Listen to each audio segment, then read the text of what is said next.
ya istilahnya sharing knowledge ya, ke teman-teman di Indonesia supaya bisa apa yang saya rasakan di sini itu juga bisa atau yang saya pelajari lah ya,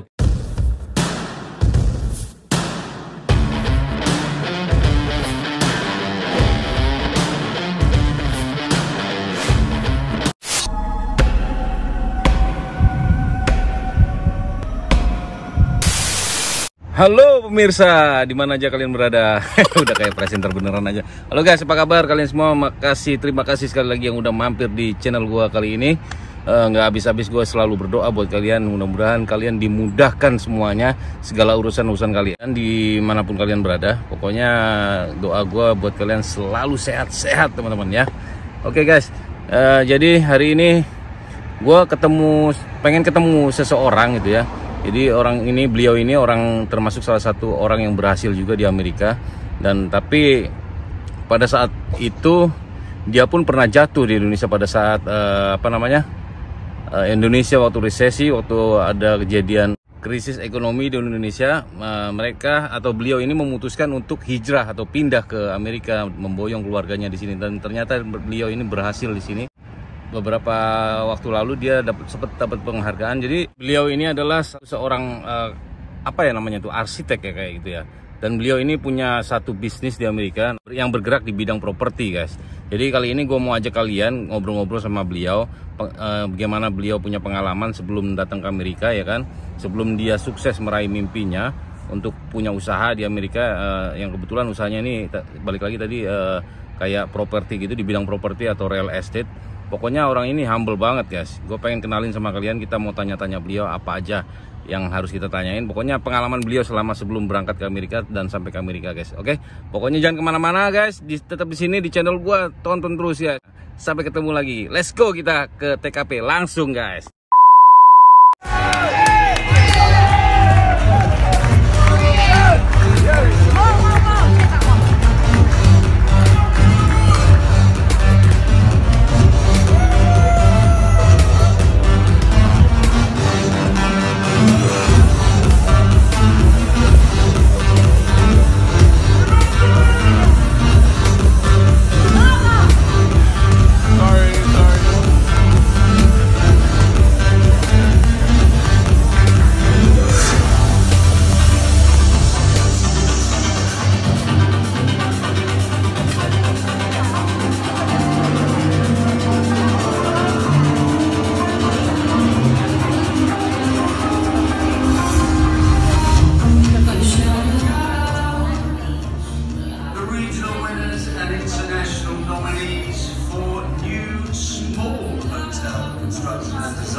Congratulations.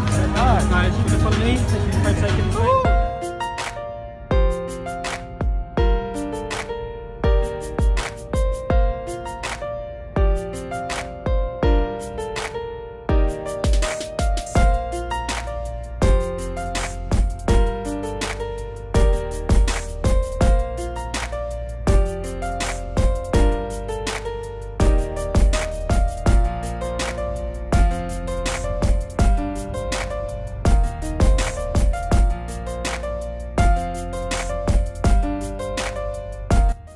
Sama Mas Haris Kuncoro nih, salah satu temen tapi baru kenal kayaknya kita ya. Ya. Namanya. Udah lama dengar tapi baru kenal. Baru ketemu maksudnya. Jadi kenalin aja dulu ya, namanya siapa? Mas Haris Kuncoro. Saya Haris Kuncoro, asal dari Madiun. Dari Madiun, Jawa Tengah, Jawa Timur. Dari Surabaya dekat lah. Jadi profesi Mas Haris ini di Amerika itu kebetulan arsitek ya Mas ya? Ya, arsitek. Jadi kita bergaul nggak cuma sama tukang masak aja ternyata. Gitu kan. Udah berapa lama Mas di Amerika? Saya udah 11 tahun ya.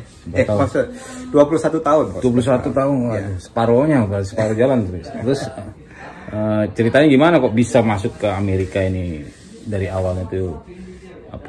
Masuk pakai visa apa ke Amerika? Karena kan sekarang ngurus visa tuh nggak mudah ya, apalagi zaman sekarang ya. Ya. Jadi waktu itu jadi saya lulus itu tahun 95 ya. Kemudian saya udah punya studio sendiri di Bandung dan di Jakarta, banyak dengan dengan teman-teman waktu itu. Kemudian ada krisis di Indonesia ya, tahun 97-98 itu. Studionya bubar karena nggak dibayar. Coba kita explore sesuatu yang lain gitu. Dengan siapa itu waktu itu? Teman dekat kuliah apa gimana? Teman kuliah waktu itu, salah satunya dengan Pak Ridwan Kamil. Kang Emil ya? Kang Emil, salah satu teman sahabat dekatnya Kang Emil nih. Kang Emil, apa kabar Kang Emil? Apa kabar? Salam dari Amerika buat Bandung nih kan. Iya. Jadi terus abis dari Krismon itu dia Mas Haris ini pindah. Iya, jadi waktu itu terus kita coba untuk istilahnya ngelamar ke beberapa perusahaan. Ya pastinya di luar negeri karena di Indonesia nggak ada kerjaan ya waktu itu.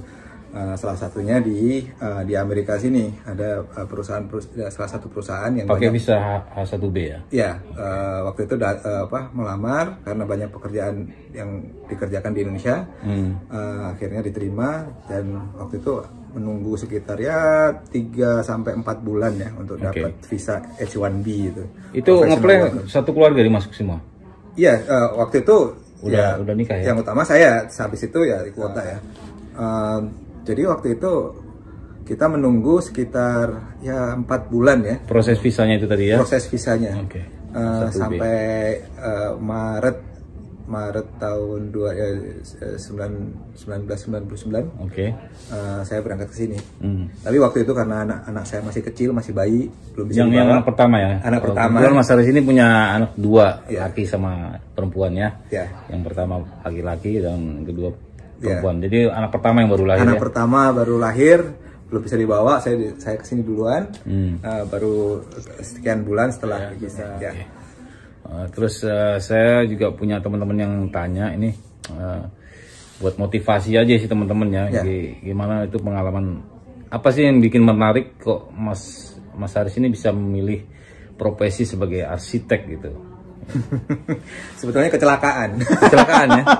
Bukan, tapi kecelakaan yang membawa hasil ya. Kecelakaan yang membawa hasil.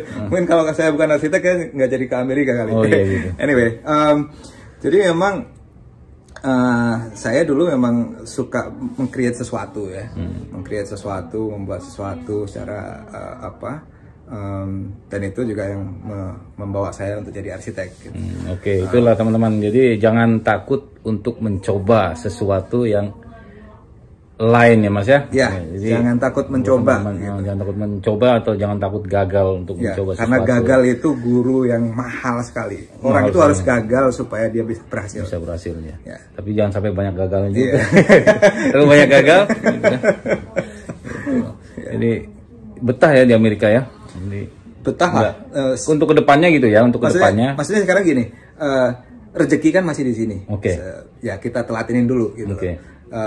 Ya nanti mungkin tahun depan atau 5 tahun ke depan lagi kita juga hati yang paling dalam gitu kalau misalnya nanti future-nya gitu untuk kedepannya Mas Haris tuh mau di sini stay untuk gimana atau Indonesia untuk melakukan perubahan di Indonesia gitu kan.